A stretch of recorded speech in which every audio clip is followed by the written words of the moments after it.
Le vent d'octobre hurlait à travers les arbres tordus de la forêt noire, heurtant les murailles du château Hohenzollern, comme les coups d'un bélier spectral. Friedrich, le dernier héritier direct de la lignée, n'avait foulé ses terres depuis plus de 10 ans.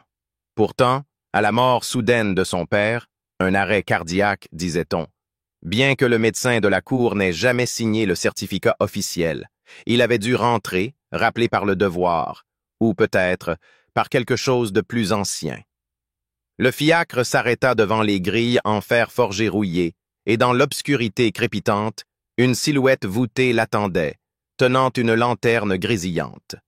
C'était Gustave, le vieux majordome au visage creusé par les ans, dont les yeux semblaient voir plus loin que la réalité. « Le château vous attend, Herr Friedrich », murmura-t-il d'une voix rauque, sans sourire, en évitant soigneusement de croiser son regard. Alors que Friedrich franchissait le portail, un frisson inexplicable lui parcourut l'échine. Non pas de froid, il avait connu bien pire en Russie, mais un froid plus ancien, plus profond, comme si les murs de pierre lui reconnaissaient et s'en souvenaient. Le hall principal était plongé dans une semi-obscurité étrange, entre la flamme des chandelles et la pénombre des recoins oubliés. Les portraits d'ancêtres scrutaient son arrivée depuis les hauteurs murales, leurs yeux peints semblant palpiter avec une intensité oppressante. L'air sentait la cire et la poussière, mais aussi quelque chose d'autre, une odeur plus âcre, à peine perceptible, celle du lin moisi ou du vieux linceul. La nuit tomba, aussi noire qu'un puits sans fond.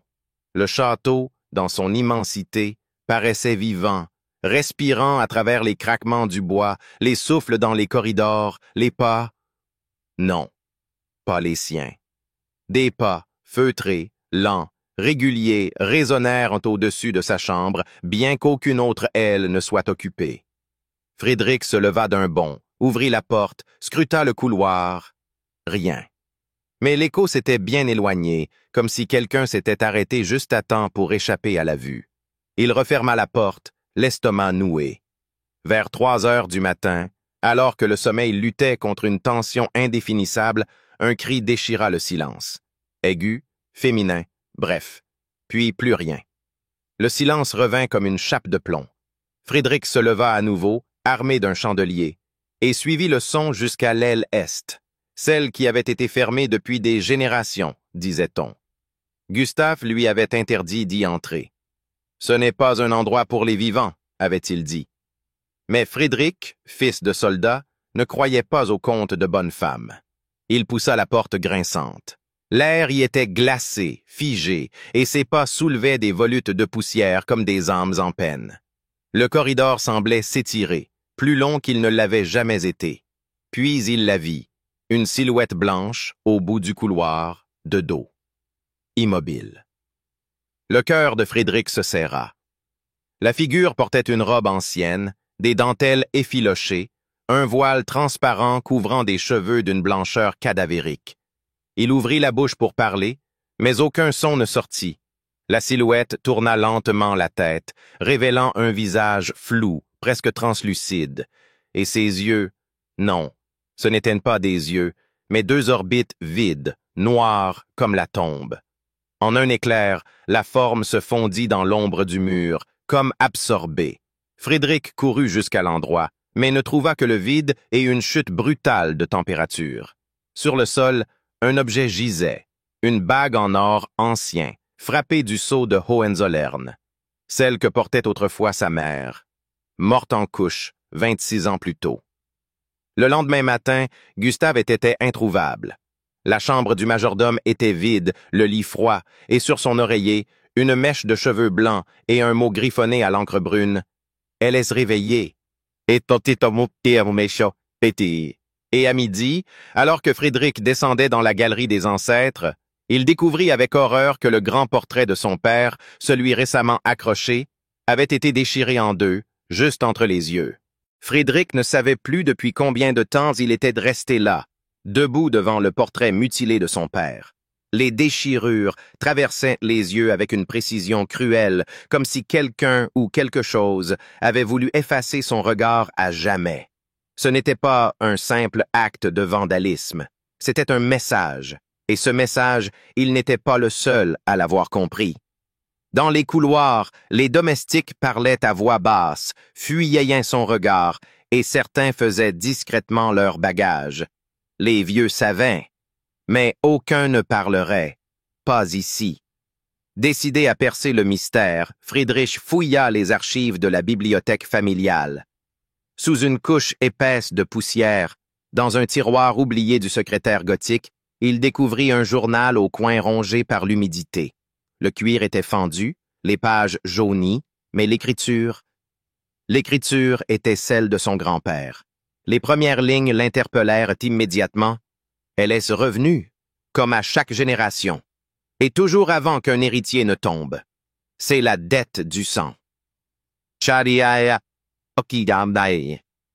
Les pages suivantes relataient des événements similaires à ceux qu'il vivait. Des apparitions nocturnes, des cris dans les couloirs, des objets déplacés, puis, invariablement, un décès soudain. Son grand-oncle, mort étranglé dans sa baignoire.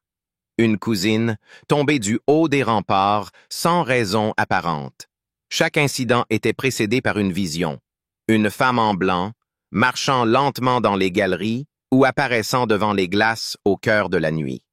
Ce n'était donc pas une légende, pas une hallucination.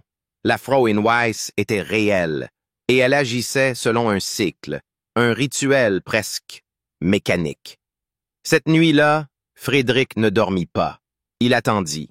Une bouteille de brandy à moitié vide posée sur la table, un fusil chargé dans les bras, il observait le couloir par l'entrebâillement de sa porte. Vers minuit, le silence changea. Non pas un bruit, mais une absence de bruit. Un vide absolu, comme si le château avait cessé de respirer. Puis vinrent les pas, lents, réguliers. Claquement d'étoffe contre la pierre. Il sortit, tenant le chandelier haut, et là, dans l'aile ouest, elle était de nouveau là. Elle se tenait au centre du corridor, immobile. Cette fois, il vit plus clairement son visage. Pâle, trop pâle, avec des lèvres bleues et une cicatrice noire traversant la joue droite. Sa robe semblait flotter sans jamais toucher le sol. Friedrich pointa le fusil. « Qui êtes-vous » hurla-t-il, la voix brisée. Aucune réponse. Juste un mouvement lent, comme une glisse vers lui. Il appuya sur la détente. Le coup partit, l'écho explosa dans tout le château. Mais lorsqu'il ouvrit les yeux après le recul, il n'y avait rien. Rien d'autre que le froid et l'odeur de lys fané. Au sol, une trace d'humidité, comme si quelqu'un venait de passer pieds nus sur le marbre. Friedrich chancela, retourna dans sa chambre et, dans un élan de panique, renversa une commode. Un cahier en tomba. Ce n'était pas à lui, c'était un carnet de notes d'une femme, sa mère. À l'intérieur des croquis d'un enfant, des annotations et une phrase répétée plusieurs fois. Elle me regarde dans le miroir, elle connaît mon nom, elle sait ce que j'ai vu. Le lendemain, une servante, Elsa, fut retrouvée morte dans la serre, yeux ouverts, bouche figée dans un rictus muet. Pas une marque de blessure, mais sa main tenait un morceau de tissu blanc, arraché à une robe ancienne, et sur le mur de verre embué, des lettres griffonnées au doigt. « Rette dich, sauve-toi ». Friedrich s'effondra au pied du cercueil. Ce n'était plus une coïncidence. Le château était un tombeau vivant, et la chose qui y errait voulait plus que des souvenirs. Elle voulait un héritier, un témoin, un gardien, ou une offrande. Il savait désormais que s'il ne remontait pas à l'origine exacte de cette malédiction, il finirait comme son père, son oncle, et désormais Elsa. Et ce soir-là, tandis que les corbeaux tournaient au-dessus des tours et que les fenêtres claquaient sans vent, Friedrich descendit dans les sous-sols interdits du château, là où personne n'était allé depuis plus d'un siècle, là où le silence a une voix, là où le sang ancien s'est figé entre les pierres, là où, disait-on, elle avait été enfermée vivante. Les escaliers de pierre s'enfonçaient dans les entrailles du château comme une spirale sans fin. Chaque marche semblait gémir sous les pas de Friedrich, non pas d'usure, mais de souvenir. Une torche à la main, Il descendait lentement, le souffle court, l'échine glacée par le froid humide qui émanait des murs. Il n'y avait pas mis les pieds depuis l'enfance. On l'appelait le caveau interdit, un lieu dont même Gustave refusait de parler. Mais c'est là que les voix le menaient désormais, et il était prêt à les écouter. Au bas de l'escalier, une lourde porte de fer, oxydée par les siècles, barrait l'entrée. En son centre, un symbole gravé, une rose épineuse entremêlée d'un œil unique, dont l'iris était creusé. Frédéric en reconnut immédiatement la signification, le sceau héraldique d'une branche oubliée de sa propre famille, les von Schwarzbraut, une lignée effacée de l'histoire officielle, une lignée associée à un seul nom, Adelheid. Il força la serrure avec une vieille clé retrouvée dans les affaires de sa mère. Le déclic fut sourd, réticent, comme si la porte elle-même s'opposait à l'ouverture.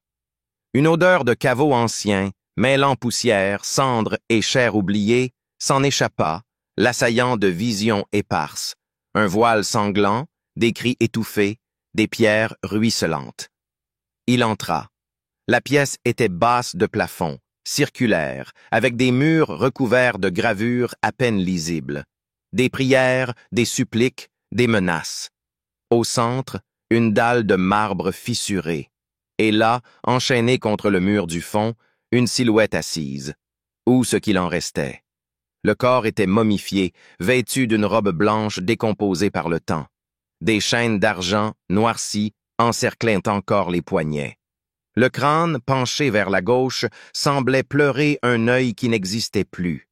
Pourtant, le plus terrifiant, c'était cette sensation de présence, tangible, suffocante. Frédéric recula d'un pas, mais une force invisible le poussait à observer. Derrière le cadavre, une inscription gravée dans la pierre. Ici dort Adelheid, trahie par les siens. Ne la réveille que pour expier. Le sang répondra au sang. Et ainsi... Il comprit alors.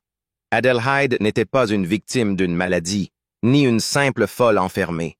Elle avait été ensevelie vivante, condamnée par la famille pour un crime jamais mentionné. Ou peut-être pour un secret trop lourd. Une sentence rendue dans l'ombre, sans procès, sans sépulture. Et depuis, son esprit refusait de quitter ce monde, réclamant la vérité ou la vengeance. Soudain, une secousse parcourut les murs. Un souffle glacé éteignit la torche. Le noir le submergea. Puis, des bruits, faibles d'abord, comme des chaînes qu'on traîne, puis des pleurs étouffés. Dans ce noir total, Frédéric entendit sa propre respiration devenir erratique. Une voix féminine, presque murmurée, chanta derrière lui. « Ils ont scellé mes lèvres, mais pas ma douleur. Ils ont pris mon enfant. » Il recula à tâtons, heurta quelque chose de mou, une forme. Quand la torche se ralluma subitement, il vit à ses pieds un tissu blanc, encore humide, posé là où rien n'était auparavant. Le même tissu que celui retrouvé entre les doigts d'Elsa. Il n'était pas seul. En remontant, tremblant, il emporta un objet trouvé dans l'ombre, un médaillon en argent. À l'intérieur, 2 portraits miniatures, celui d'une femme à la beauté froide et celui d'un nourrisson. Sur l'envers, une phrase gravée « Pour Frédéric, mon fils ». Le souffle coupé, il tomba à genoux. Le Frédéric dont parlait le médaillon n'était pas lui. C'était un ancêtre. Un autre Frédéric, celui de 1621, dont les archives mentionnaient la disparition tragique d'un enfant et l'enfermement secret de son épouse pour hystérie violente. Ce n'était pas une malédiction. C'était un cycle de silence, de violence, de mensonge. Plus tard dans la nuit, alors qu'il examinait le médaillon sous une lampe à huile, une goutte de cire s'écoula soudain sur la table, puis une autre, puis 10. Et lorsque la lumière vacilla, Friedrich vit, sur le miroir d'en face, une phrase apparaître lentement, comme tracée du bout d'un doigt spectral. « Tu sais maintenant, mais sauras-tu réparer? » Le miroir était désormais vide. La buée s'était dissipée, mais la phrase y restait gravée dans l'esprit de Friedrich comme une lame dans la chair. « Tu sais maintenant, mais sauras-tu réparer? » La question résonnait comme une condamnation. Il s'effondra dans le fauteuil en cuir de son père, le médaillon froid serré entre ses doigts. Il savait. Il savait qu'Adelheid n'était pas une simple légende, ni un fantôme assoiffé de vengeance. Elle était la mère d'un enfant disparu, et peut-être l'ancêtre refoulé d'une lignée maudite par ses propres silences. Les archives officielles du château, consultées jusqu'ici de manière superficielle, devaient désormais être sondées à cœur. Friedrich descendit à la salle des chartes à l'aube, encore hanté par les voix de la nuit. Il força un vieux coffre scellé depuis des siècles. À l'intérieur, des actes de mariage, des lettres et un rouleau jauni scellé du cachet royal. Il déroula le parchemin. L'encre avait coulé par endroits, mais le titre était lisible. Jugement de la chambre secrète contre l'épouse d'un prince infidèle. Adelheid von Schwarzbraut, accusée de sorcellerie, d'adultère et de trahison du sang. Le cœur de Friedrich se serra. Les accusations étaient grotesques. Aucun procès réel. Aucun témoin. Juste un acte administratif, signé par 3 membres du conseil privé, tous liés à la branche aînée des Hohenzollern. Et plus bas, la mention la plus sinistre. Par cette sentence, nous condamnons la prévenue à l'oubli, au silence et à la réclusion éternelle dans la crypte ouest. Que nul ne parle plus de son nom. Que son fruit ne vive pas, que le sang soit lavé. Mais ce sang n'avait jamais été lavé. Il avait été étouffé, dissimulé, puis laissé pourrir dans les entrailles du château. Et maintenant, il remontait à la surface, goutte après goutte. Friedrich trouva également une correspondance secrète entre Adelheid et une servante nommée Martha. Ces lettres racontaient une toute autre histoire. Un mariage forcé, une grossesse non désirée mais acceptée avec espoir, et l'intention de fuir le château avec son enfant, après avoir découvert que le prince, son mari, avait fait exécuter son amant d'enfance. Elle n'était ni sorcière ni traîtresse. Elle voulait simplement vivre, protéger son fils. Et pour cela, elle avait été ensevelie vivante. La dernière lettre glaça Friedrich. « Si je ne survis pas à cette nuit, Martha, sache que j'ai caché mon fils. Pas dans les bois comme il croit, mais dans les bras d'un frère fidèle, un ami que nul ne soupçonnera. Si un jour mon sang parle, il devra retrouver ce nom. Eberhard. Il sait. Il protégera. » Eberhard. Friedrich frissonna. Ce nom ne lui était pas inconnu. Dans les peintures effacées du couloir il se souvenait d'un portrait. Eberhard von Hohenzollern, le frère cadet banni de la cour pour conduite déloyale, selon la chronique, banni, ou complice silencieux d'un sauvetage. Et si ce frère avait réellement caché l'enfant? Et si une branche entière de la famille, bâtarde, oubliée, avait survécu en silence dans les villages voisins sous un autre nom? Et si le sang d'Adelheid coulait encore, mêlé à celui de la noblesse, et que la lignée pure des Hohenzollern n'était qu'un masque cousu sur une trahison? Friedrich sentit le sol chanceler sous lui. Son titre, sa naissance, tout ce qu'on lui avait inculqué depuis l'enfance, pouvait être un mensonge né d'un crime. Il comprit alors que la Frauin Weiss ne cherchait pas seulement à punir. Elle voulait révéler, rétablir, que son nom soit dit, que son fils soit retrouvé, que l'histoire soit réécrite avec le sang vrai. Mais les morts n'écrivent pas l'histoire. Les vivants, eux, peuvent encore choisir. Cette nuit-là, alors que la lune pleine perçait à travers les nuages, Friedrich alluma toutes les chandelles de la salle des ancêtres. Il plaça au centre le médaillon, les lettres, les documents. Et il parla à haute voix face aux portraits alignés. « Je vous nomme, Adelheid. Je vous libère. Je reconnais votre sang. S'il y a réparation, que ce soit moi qui la porte. » Le silence s'étira. Long, lourd battement de cœur. Puis, lentement, le vent se leva dans la salle fermée. Les flammes vacillèrent, mais ne s'éteignirent pas. Et dans un souffle presque doux, la voix revint. Non plus un murmure menaçant, mais une prière, un soupir. Il a parlé. Mon nom vit. Mais au même moment, dans la cour, un hurlement bestial éclata. Un garde tomba raide, les yeux révulsés, et sur le mur de pierre, une phrase apparut en lettres rouges. « Mais l'un des tiens ment encore. » La neige tombait à gros flocons sur les toits anguleux du château Hohenzollern, étouffant chaque bruit sous un linceul blanc. Mais ce silence n'apportait aucune paix. Sous la blancheur paisible, quelque chose s'agitait. Quelque chose d'ancien, de réveillé. Depuis l'apparition du message sanglant sur le mur, le château tout entier semblait se tordre lentement, comme s'il prenait conscience de lui-même. Les murs suintaient d'une humidité étrange. Les portraits semblaient s'effacer, et les horloges s'arrêtaient toutes à la même heure, 3h33. Frédéric n'avait pas dormi depuis 2 jours. Il relisait encore et encore les lettres d'Adelheid, les fragments de journal, les actes falsifiés. Mais le dernier message, « L'un des tiens ment encore », le hantait. Qui, parmi les vivants, perpétuait encore le cycle de mensonges? Les membres de sa famille étaient tous morts, à l'exception d'un, Dietrich. Son cousin éloigné, revenu au château depuis peu, officiellement pour l'enterrement du baron. Mais Frédéric se rappelait avoir vu son nom mentionné dans les papiers de succession bien avant la mort de son père. Trop tôt, trop préparé. Et il y avait cette nuit où il l'avait entendu parler seul dans la chapelle, dans une langue qu'il ne reconnaissait pas. Il lui fallut peu de temps pour découvrir la vérité.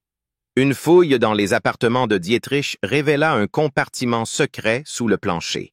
À l'intérieur, un carnet noirci de symboles ésotériques, une mèche de cheveux blancs soigneusement nouée avec un ruban et un parchemin ancien. C'était une copie d'un texte médiéval interdit, Liber Umbrae Sanguinis, le livre de l'ombre du sang.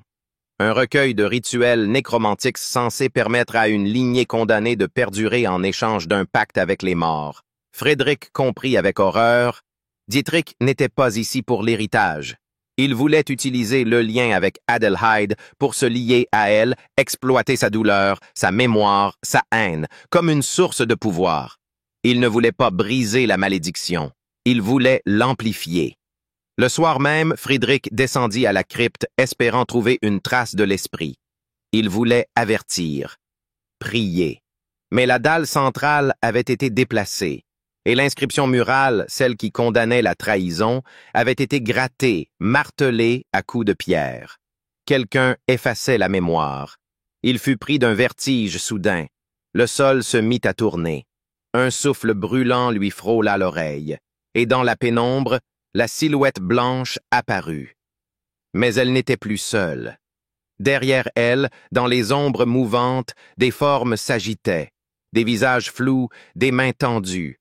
Les morts, ils venaient. Pas pour Frédéric, pour le sang menteur. Une voix, plus distincte que jamais, sortit des lèvres d'Adelheid. Il a volé le nom, il a souillé le tombeau. Il ne porte pas notre sang. Il est l'usurpateur. Frédéric, glacé, comprit. Dietrich n'était même pas un véritable Hohenzollern. Il était un descendant lointain d'un bâtard qui s'était infiltré dans la généalogie. Un nom volé, une place arrachée. Et maintenant, le château entier était en train de le rejeter. À cet instant, un cri perça l'air. Le sol trembla. Frédéric remonta en courant jusqu'à la chapelle. Les cierges y brûlaient tous en même temps, comme poussés par un feu invisible. Dietrich était là, debout dans le chœur, récitant une incantation gutturale. Le sol s'ouvrait sous ses pieds, révélant une faille noire d'où s'élevait une fumée lourde. À ses côtés, une silhouette féminine, mais tordue, comme une imitation grotesque d'Adelheid. Ce n'était pas elle, c'était ce qu'il avait appelé à sa place. Frédéric cria son nom. Dietrich se retourna, les yeux injectés de sang, un sourire fou sur les lèvres. « Elle m'appartient, Frédéric. Tu as brisé le silence. Moi, je le transforme en force. » Mais les murs ne l'entendirent pas ainsi. Le vitrail au-dessus de l'autel explosa. Le vent s'engouffra, tourbillonnant dans la nef.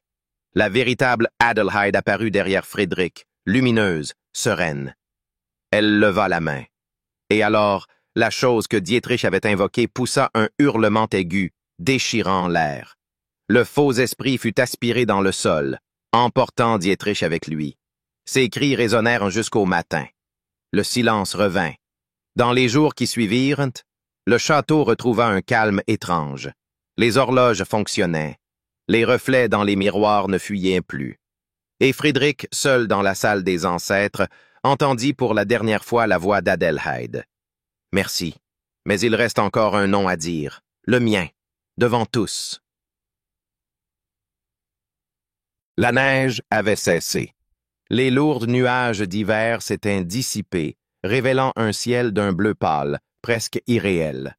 Le château, désormais silencieux, semblait se replier sur lui-même, comme un animal qui a expulsé le poison de ses entrailles. Mais Frédéric savait que ce n'était pas terminé. La voix d'Adelheid résonnait encore en lui. Il reste un nom à dire. Le mien. Devant tous. Ce matin-là, il convoqua les derniers serviteurs, les notaires, les gardiens des archives et les membres du clergé local. Il exigea que tous se réunissent dans la salle des ancêtres. Il allait parler, non plus comme héritier, mais comme témoin, porteur de vérité, dernier fils du sang oublié. Mais avant cela, il devait savoir. Il retourna dans la bibliothèque, dans la section la plus ancienne, derrière une étagère dissimulant un escalier en colimaçon. Au sommet de cette tour interdite reposait une boîte verrouillée contenant les journaux intimes de sa mère. Elle les avait tenus loin des regards, comme si elle savait déjà que quelque chose rôdait, qu'un lien ancien veillait sur elle. Il ouvrit le premier carnet. Une phrase l'arracha à lui-même. « Ils me disent que mon fils est malade, qu'il parle à des ombres, qu'il voit une femme en blanc, mais je sais qu'elle n'est pas là pour lui faire du mal. Elle me surveillait déjà, avant même qu'il naisse. » Les pages suivantes parlaient de rêves étranges, de souvenirs qui ne lui appartenaient pas, de voix dans les murs. Et enfin, la dernière page, écrite peu avant sa mort. « Je l'ai vue dans le miroir. Elle me ressemblait. Elle portait le même médaillon. J'ai compris alors. Ce n'est pas une malédiction. C'est un appel du sang. Je suis l'arrière-petite-fille d'Adelheid, et mon fils le sera aussi. Il verra ce que je n'ai pas pu affronter. Il aura le choix. » Tout devint limpide. Frédéric ne portait pas seulement le nom des Hohenzollern, il portait aussi le sang des bannis, le sang du silence. Il était à la fois héritier des bourreaux et de la victime. Il descendit dans la crypte une dernière fois, là où les ombres étaient devenues mémoire. Il s'agenouilla devant le mur, posa le médaillon et dit à voix haute « Adelheid von Schwarze-Braut, je te reconnais, par le nom, par le sang, par l'histoire. Plus jamais tu ne seras réduite au silence. » La crypte resta immobile, mais une chaleur légère emplit la pièce, et les chaînes rouillées sur les murs se brisèrent en silence, une à une. Le tombeau d'Adelheid, jusqu'alors scellé par des clous invisibles, s'ouvrit lentement. Et dans ce cercueil de pierre, il ne restait plus rien. Aucune trace de corps, seulement un lit de roses fané. Et un souffle, doux, maternel, qui traversa la pièce. Quand Frédéric revint à la salle des ancêtres, tous étaient là. Il monta sur l'estrade, face au portrait sévère, au regard figé par des siècles de silence. Il leva le parchemin de condamnation d'Adelheid d'une main et le carnet de sa mère dans l'autre. Le nom que nous avons effacé, la femme que nous avons enterrée vivante, l'enfant qu'on a voulu faire disparaître, tout cela, je le ramène à la lumière aujourd'hui. Elle s'appelait Adelheid von Schwarze-Braut, et je suis son descendant. Un murmure traversa la salle. Certains baissèrent de la tête, d'autres pâlirent, mais personne ne parla. Il continua « Nous avons construit notre gloire sur une trahison. Il est temps que le nom maudit devienne le nom honoré, que le sang mêlé ne soit plus honteux, mais sacré. À partir de ce jour, je ne suis plus seulement Frédéric von Hohenzollern. Je suis Frédéric von Hohenzollern-Schwarz. Le silence fut absolu. Puis, un à un, les chandeliers suspendus s'allumèrent, sans que personne ne les touche. Les flammes dansaient doucement, comme un souffle ancien qui approuvait. Un murmure invisible traversa la salle, un soupir de soulagement que seul Friedrich sembla percevoir. Et dans le miroir au fond de la salle, brièvement, il la vit. Adélaïde, belle, droite, le regard paisible. Elle lui sourit, puis elle disparut. Mais avant de s'effacer, ses lèvres murmurèrent, sans voix, une dernière phrase. Il reste un dernier secret. Le froid était revenu, plus mordant que jamais, mais ce n'était pas le froid des saisons. C'était un froid intérieur, viscéral, qui s'insinuait dans les murs, dans la pierre, dans la mémoire du lieu. Depuis la reconnaissance publique d'Adelheid, quelque chose semblait veiller. Plus de cris, plus de visions, mais une attente, comme si le château retenait son souffle. Friedrich savait que ce n'était pas la fin. Le dernier message d'Adelheid, « Il reste un dernier secret », résonnait en boucle dans son esprit. Et les rêves recommencèrent. Pas des cauchemars cette fois, mais des réminiscences. Une forêt noyée dans la brume, un cercle de pierres anciennes, des mains couvertes de sang tendues vers le ciel. Un nom oublié, prononcé dans une langue ancienne, revenait chaque nuit. Phi rentra. Il consulta les archives du clergé local, interrogea un moine survivant de l'ordre des observateurs de Sang, une confrérie jadis, chargée de surveiller les lignées nobles ayant passé des pactes occultes. Le moine, à moitié aveugle, lui parla en tremblant. Phi rentra n'est pas un mot. C'est un sceau, une clé, une malédiction, un lieu caché où les fondateurs du sang Hohenzollern auraient enfermé non pas un démon, mais un fragment de leur propre noirceur. Friedrich comprit. Pour briser complètement la chaîne, il ne suffisait pas de reconnaître le nom d'Adelheid. Il fallait refermer ce que ses ancêtres avaient ouvert. Guidé par les visions, il suivit les racines noueuses du vieux bois jusqu'à une clairière oubliée à la lisière du domaine. Là, sous la neige, dissimulé par le temps, il trouva un cercle de pierres levées, chacune gravée du même œil unique qui ornait la porte de la crypte. Au centre, une dalle noire, lisse, sans inscription. Il posa sa main dessus. Le sol vibra. Une trappe s'ouvrit. L'échelle menait à une cavité taillée dans la roche. À l'intérieur, des fresques peintes à même la pierre représentant des rituels de sang, des corps liés par des chaînes de lumière noire, des femmes aux ventres ouverts, des enfants aux yeux bandés. Au fond, un autel. Et sur cet autel, un couteau d'obsidienne. Un livre l'attendait, relié en cuir humain, sanglé par des fibres végétales anciennes. Le codex Phi rentra. En l'ouvrant, Friedrich sentit un souffle chaud lui effleurer le visage, comme si le livre respirait encore. Les premières pages racontaient l'histoire d'un pacte fondateur. 3 frères Hohenzollern, lors d'une famine, auraient scellé un accord avec une force inconnue, non pas démoniaque, mais humaine. La mémoire collective des morts trahis. En échange de la prospérité, ils promirent qu'un enfant par génération serait offert au souvenir, afin de nourrir la force et de prolonger la domination. Ce sacrifice avait cessé au XVIIIe siècle. Mais la force était toujours là. Et le dernier à l'avoir éveillée, sans le savoir, était Dietrich avec son invocation ratée. Maintenant, elle était affamée. Friedrich comprit qu'il était le dernier maillon. Par son sang mêlé, il pouvait refermer la faille, à condition de rompre le pacte par un contre-rite, le rituel d'apaisement du souvenir. Un geste simple mais terrible, verser son propre sang sur l'autel, mêlé à une larme versée pour chaque mort trahi. Il pensa à Elsa, à sa mère, à l'enfant d'Adelheid, à son père peut-être, mort de peur plutôt que de maladie. Il pleura, une larme pour chacun. Puis, d'un geste ferme, il traça une entaille sur sa paume et laissa couler le sang sur la pierre noire. Les symboles s'illuminèrent. Une lumière rouge, ancienne, monta du sol jusqu'aux parois. Et alors, il vit les ombres sortir des murs. Pas des fantômes, mais des silhouettes indistinctes, faites de souvenirs, d'injustice, d'oubli. Elles entourèrent de l'autel, elles l'observaient. Une voix s'éleva, ni homme ni femme, ni jeune ni vieille. Tu es le premier à ne pas fuir, le premier à ne pas nous renier. Le pacte est rompu, le souvenir est libre. Va maintenant, et souviens-toi pour eux tous. Puis, tout s'éteignit.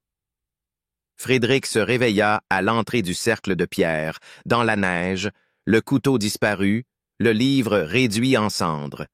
Mais autour de lui, les arbres semblaient plus verts, l'air plus pur, et dans le ciel, un vol de corbeaux s'éloignait vers l'est. Il était vivant, et le château était enfin libre. Le château respirait autrement. Les murs semblaient moins pesants, les couloirs moins longs, les reflets dans les vitres moins fuyants. Mais ce n'était pas le silence du soulagement. C'était le calme d'un champ après la bataille, une accalmie faite d'ombres gisant au sol, de cendres froides encore chargées de sens. Frédéric marchait lentement dans la cour intérieure, ses pas crissant sur les gravillons givrés. Depuis le rituel dans la clairière de Firentra, 3 jours s'étaient écoulés. Il n'avait rien dit à personne, ni aux domestiques qui commençaient à revenir lentement, ni aux curieux des villages voisins, ni aux hommes d'église appelés pour purifier les lieux, car ils savaient. Le mal n'était pas un démon, ce n'était pas un esprit, c'était la mémoire refoulée, et maintenant que le souvenir avait été reconnu, il n'y avait rien à exorciser, rien à bannir, juste à porter. Dans la salle des ancêtres, il s'assit longuement devant le grand portrait désormais restauré d'Adelheid. Il l'avait fait replacer dans un cadre d'argent au centre de la galerie. Sa robe blanche avait été restituée par un peintre de mémoire. Son regard ne fixait plus le spectateur avec la souffrance d'antan. Il était calme, franc, juste. En dessous, une plaque sobre. Adelheid von Schwarzebraut, mère du souvenir. Mais la paix n'efface pas la responsabilité, car Frédéric portait désormais les 2 lignées, celle des oppresseurs et celle des trahis. Il était le pont, et dans ses veines battait l'histoire, une histoire que plus personne ne pourrait nier. Et cette histoire, il allait devoir choisir comment la transmettre. Il hésitait. Vendre le château? Le fermer à jamais? Le transformer en musée? En sanctuaire? Chaque option portait sa propre lâcheté ou sa propre vanité. La nuit venue, il monta dans la chambre haute, là où autrefois son père écrivait ses discours et ses journaux intimes. Sur le bureau, il déposa le médaillon d'Adelheid, le carnet de sa mère, les lettres de Martha. Puis il sortit un cahier vierge. Sur la première page, il écrivit en lettres nettes « Chronique du souvenir » par Friedrich von Hohenzollern-Schwarz. Ce serait sa tâche, sa rédemption, témoigner, non par vengeance mais par vérité. Alors qu'il griffonnait les premières lignes, une bougie se mit à vaciller. Le vent? Non. Les fenêtres étaient closes. Il se retourna inquiet. Mais au seuil de la porte, rien. Juste un souffle. Léger. Comme une brise chaude dans une pièce froide. Et un murmure, familier, doux, presque maternel. Tu n'es plus seul. Frédéric se leva lentement, les yeux embués. Il comprit. Elle ne le hanterait plus. Mais elle le veillerait. Le souvenir n'était pas un poids à craindre, mais une voix à entendre. Au matin, il ordonna que toutes les pièces condamnées soient rouvertes. Les rideaux furent tirés, la poussière balayée, les miroirs lavés. Le château entier s'illumina d'une lumière nouvelle. Et dans la chapelle, où jadis Dietrich avait tenté d'invoquer le mensonge, il fit poser une pierre gravée. À ceux qu'on a fait taire et qui parlent encore dans la mémoire. Mais au plus profond de lui, Frédéric sentait que tout n'était pas terminé. Car dans les rêves, parfois, une voix étrangère s'insinuait. Une voix différente de celle d'Adelheid. Plus ancienne, plus sombre. Une voix qui n'était pas encore libre. Et sous les fondations du château, bien plus bas que la crypte, bien plus profond que la clairière sacrée, Une autre chambre attendait, une autre vérité, et peut-être une autre dette. Le vent d'hiver soufflait de nouveau entre les tours du château, mais Frédéric ne le ressentait plus. Depuis des semaines, il dormait peu, mangeait à peine. Quelque chose l'appelait. Pas Adélaïde. Son souvenir était paisible désormais, son regard figé dans le marbre de la galerie des femmes réhabilitées. Non. Ce qui le hantait, c'était l'autre voix, celle qui n'avait pas encore parlé, celle qui n'avait ni nom ni visage, mais qui habitait ses rêves avec une intensité glaciale. Chaque nuit, la même scène. Il marchait dans les couloirs du château, mais ceux-ci devenaient d'étroits tunnels, puis des grottes creusées dans la roche noire. Au bout, une porte sans poignée, couverte de symboles anciens, et derrière, un chœur de voix lointaines mêlant prières et supplications. Il finit par consulter les plans d'origine du château, conservés dans une malle scellée du XVIIe siècle. En les comparant avec les couloirs actuels, il découvrit une zone entière qui n'apparaissait sur aucun plan moderne. Une chambre basse, sous les fondations, murée depuis plus de 400 ans. Il rassembla ses outils. Seul, à la lueur d'une lampe à huile, il entreprit de déblayer l'accès. Des pierres noircies par le temps, cimentées à la hâte, couvraient un escalier descendant plus bas encore que la crypte d'Adelheid.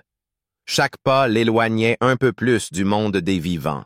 L'odeur qui l'attendait n'était ni celle de la mort, ni celle de la pourriture. C'était plus ancien. La pierre chaude, la poussière rance, et une humidité qui n'était pas de l'eau, mais du souffle. Quelque chose en dessous respirait. La pièce au bout de l'escalier n'était pas grande, mais d'une forme étrange, octogonale, avec des murs recouverts de symboles géométriques gravés à même la roche. Au centre, une dalle circulaire, marquée d'un unique mot gravé dans une langue ancienne, Vorblut, le sang avant le sang. Tout autour, des niches vides, et dans l'une d'elles, une urne scellée par un fil rouge, intacte malgré les siècles. Frédéric, sans savoir pourquoi, sentit ses mains trembler.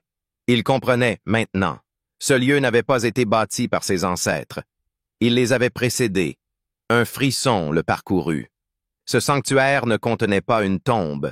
Il contenait un pacte. Dans un recoin de la pièce, il découvrit une tablette d'argile, couverte de pictogrammes et de signes cunéiformes. Avec l'aide d'un linguiste à distance, il parvint à une traduction partielle. Le texte était clair. Nous étions là avant les noms, avant les lignées. Ils ont bu à notre source. Ils nous ont promis la mémoire. Puis ils nous ont oubliés. Mais nous n'oublions pas. Nous nous souviendrons dans la chair de ceux qui oublient. Frédéric recula, glacé. Ce lieu n'était pas une chambre d'oubli. C'était un cœur, un noyau vivant, une entité ancienne sur laquelle les fondations du château et de toute sa lignée avaient été bâties, et Adélaïde, sans le savoir, avait réveillé la surface. Mais la source n'avait jamais dormi. Il comprit alors que la libération d'Adelheid avait été un déclencheur. Le véritable souvenir affamé, celui que Dietrich avait voulu exploiter, ce n'était pas elle. C'était eux, les voix sans nom, le souvenir primordial. Alors la dalle centrale vibra. Lentement, une fissure s'ouvrit, et de l'ombre épaisse qui en jaillit, une main apparut, longue, noire, non humaine, recouverte de symboles mouvants. Frédéric, paralysé, n'eut que le temps de reculer. La main ne le saisit pas. Elle resta suspendue, comme en attente. Puis une voix, si ancienne qu'elle n'avait plus de ton ni de genre, résonna dans son esprit. Tu portes les deux sangs. Tu as brisé le silence d'en haut. Maintenant, tu dois nous entendre. Car tu es le dernier lien, et la mémoire a faim. Puis, tout s'éteignit. Quand il se réveilla, il était de retour dans son lit. Aucun souvenir du chemin du retour. Sa paume portait encore la marque rouge du fil de l'urne. Mais le plus inquiétant, c'était le miroir en face du lit. Quelqu'un, ou quelque chose, y avait tracé une nouvelle phrase. « Ce que tu as libéré ne se rendra pas. » Le miroir ne mentait pas. La phrase y restait gravée, même après que Friedrich l'eut frotté avec un chiffon, de l'alcool, des prières. Ce que tu as libéré ne se rendra pas. Il le savait désormais. Ce qu'il avait réveillé dans la chambre inconnue n'était pas un esprit. Ce n'était pas non plus un démon. C'était la mémoire elle-même, devenue matière, volonté, forme. Depuis plusieurs jours, il sentait sa présence partout. Le château résonnait à un rythme nouveau, craquements en pleine pierre, ombres qui passaient même sous la lumière, et parfois, dans les murs, des murmures que seuls les portraits semblaient comprendre. Adélaïde ne revenait plus. Sa paix était acquise. Mais le pacte ancien, celui que les fondateurs avaient bâti sur les os des trahis, n'était pas rompu. Il était réactivé. Et maintenant, il exigeait un gardien. Friedrich relut une dernière fois les tablettes découvertes dans la chambre. Une phrase revenait comme un refrain dans tous les textes, dans toutes les langues, même les plus anciennes. Celui qui porte les 200 doit se souvenir pour tous, ou tout sera repris. Il comprit. La force sous le château, le souvenir primordial, ne cherchait pas la domination. Elle cherchait l'hôte, la voix, le corps. Quelqu'un pour l'incarner, l'équilibrer, la porter sans la transformer en chaos. Tous les autres l'avaient exploité, trahi ou oublié. Mais lui, Friedrich, pouvait choisir. 2 options s'offraient à lui. La première, fuir, vendre le château, sceller à nouveau la chambre, brûler les archives, nier la mémoire, reconstruire sa vie ailleurs. Ce que des générations avaient fait avant lui. Mais il savait que la voix, une fois réveillée, ne retournerait plus au silence. Elle migrerait. Elle rongerait les fondations d'autres lieux, d'autres lignées, jusqu'à ce qu'on l'écoute. La seconde, rester, offrir son nom, son corps, sa vie, devenir le gardien. Non pas un prêtre, ni un roi, mais le témoin éternel. Celui qui n'oublie rien, pour que plus jamais le silence ne permette la naissance du mal. Ce soir-là, il alluma toutes les bougies du château. Il ouvrit toutes les portes. Il parcourut chaque couloir, toucha chaque mur, chaque pierre. Et dans la crypte d'Adelheid, il déposa le médaillon une dernière fois. Puis, il descendit. Dans la chambre inconnue, la dalle l'attendait. Le cercle de symboles brillait faiblement. L'urne était ouverte, mais vide. La chose était là, partout, invisible, mais vibrante. Friedrich s'agenouilla, posa ses 2 paumes sur la pierre, ferma les yeux. Il murmura « Je me souviens ». Alors, la pierre l'absorba, pas son corps, sa mémoire, tous ses souvenirs, sa douleur, sa lignée, ses choix. Il sentit sa conscience s'étirer, se diluer, devenir archive vivante. Il vit les siècles défiler, les voix perdues, les pleurs de Martha, les cris d'Adelheid, les chants des enfants oubliés. Il vit même les fondateurs, jeunes et effrayés, pactisant dans la peur et regrettant trop tard. Mais il tint bon. Et au centre de ce maelstrom de mémoire, une voix douce, presque humaine, chuchota. « Tu as choisi. Tu seras notre gardien. Tu n'es plus seul. Tu es tous. » Le château Hohenzollern existe encore aujourd'hui. On raconte que le propriétaire actuel, un certain Friedrich von Schwarz, ne quitte jamais les lieux, qu'il n'a pas vieilli depuis 20 ans, qu'il parle parfois seul, dans des langues inconnues, qu'il connaît les noms de tous les enfants du village, même avant leur naissance, et qu'il écoute longuement ceux qui viennent lui parler de leur douleur.